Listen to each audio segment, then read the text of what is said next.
Hi all, Rick here with a video on another vessel from Star Trek, one almost as iconic as most Starfleet designs, the Klingon D7 Battlecruiser. This starship represents a serious threat to the Federation and was partly responsible for a major shift in design for the fleet going into the 2260s era. The D7 was designed by Matt Jeffries for the third season of the original series, and it adhered to the premise of starship designs established as the series evolved. The ship was also created for merchandise for aluminum model toys by Jeffries in his spare time. Aluminum. Ouch, my Britishness.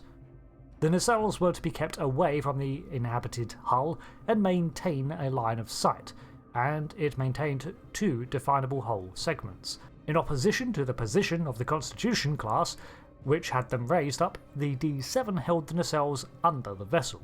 There are a myriad of concept sketches all along similar profiles that were drastically different from the Constitution to make it identifiable at a glance.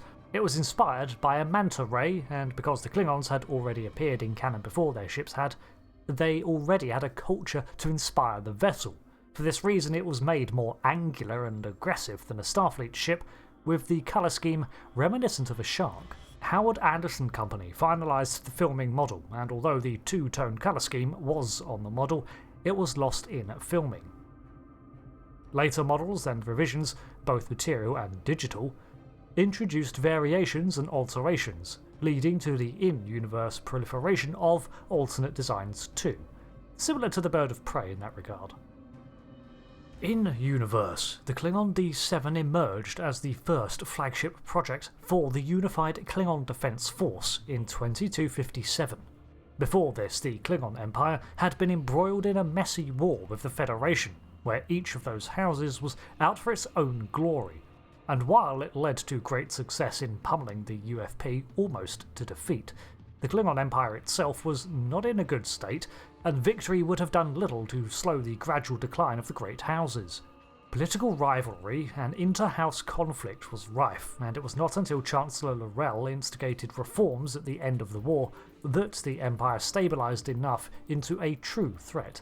Tensions would continue over the following decades, and the D7 entered production as the first standardised ship of the KDF. The prototype was named qo'nos 1 and became the Chancellor's flagship.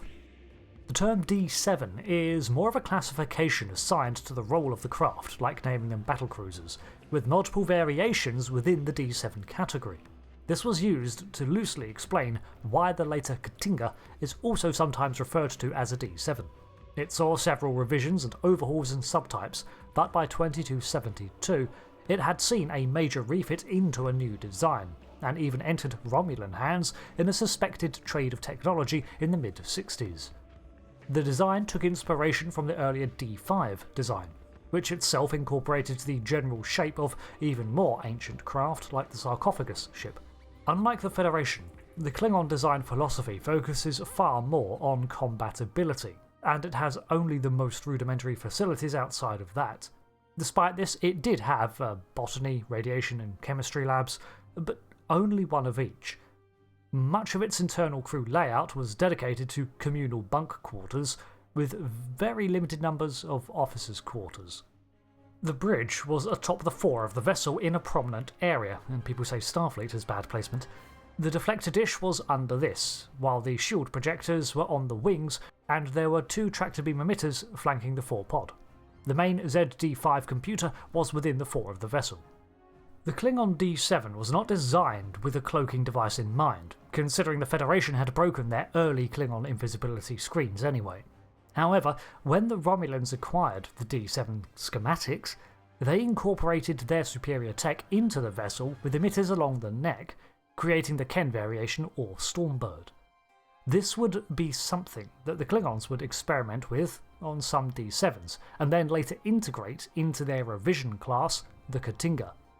There were also the K'ta'aga class, which was more of a troop transport with less crew at 352, but room for 220 soldiers and 6,000 tons of cargo. The D7 was 216 metres long, with a wingspan of 152 and a height of 55. Most of this was down to its long neck, and consisted of 12 decks. It was crewed by a maximum of 430 personnel, and it had a gross weight of 110,000 metric tons. The warp engines of the D7 were supported by an S2 graph matter antimatter warp core.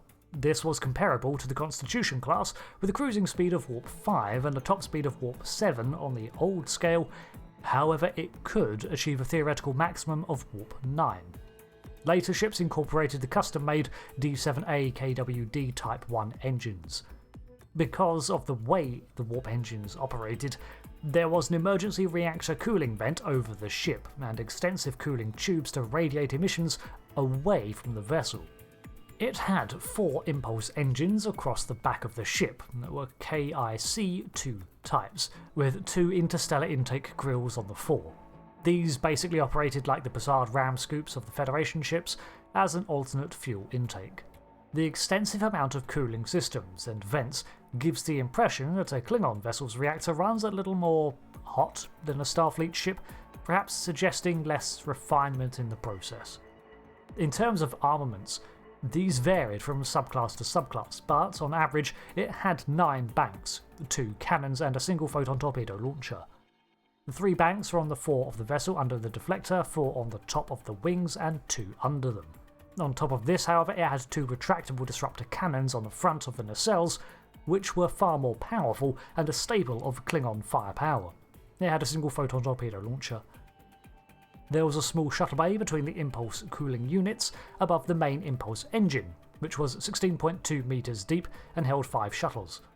The next section could sever and jettison in case of emergencies, much as a saucer separation, but it was not a viable tactic and only used for evacuation.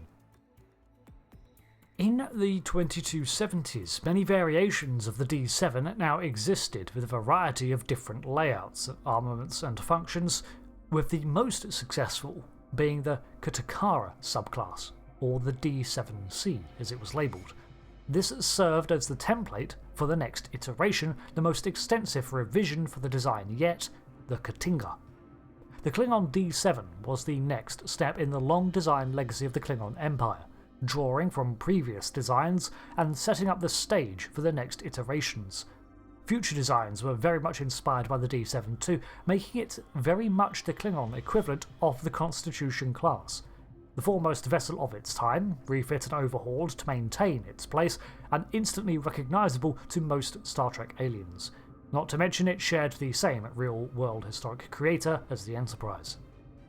So, that covers the design history for the D7 Battlecruiser, the Klingon flagship class, made to rival the Federation's Constitution by taking inspiration from its adversary's unity in design. I've been Rick, and until the next video, thanks again for watching, and I'll see you later for another lore video. Goodbye.